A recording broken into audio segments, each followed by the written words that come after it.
Can any three sides form a triangle, or are there some special rules? Let's find out. Welcome to module 10. Equilateral triangle. Consider a triangle ABC in which all the three sides AB, BC and CA are equal. Such a triangle in which all the three sides are equal is called an equilateral triangle.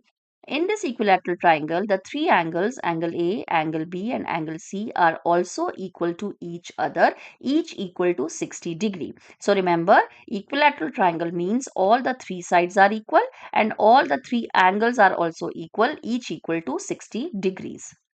Isosceles triangle. Consider a triangle ABC in which only two sides are equal. In this case, AB and AC side are equal to each other. Such a triangle in which only two sides are equal is called an isosceles triangle.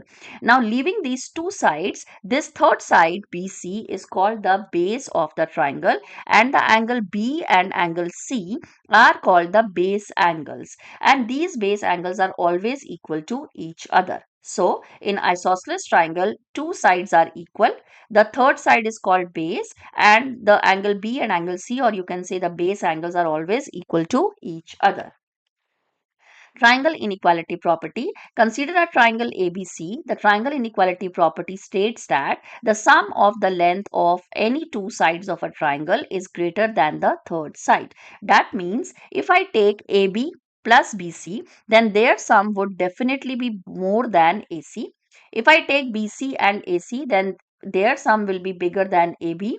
And if I take AB and AC, then their sum must be greater than BC. So, if the sum of the two sides, the length of two sides, is not greater than the third side, then we cannot form a triangle. Always remember, the sum has to be greater than the third side. So, if the sum of two sides is less than the third side, the sides cannot meet to form a triangle. That's all. My next video will be on Pythagoras property. Bye bye. See you tomorrow.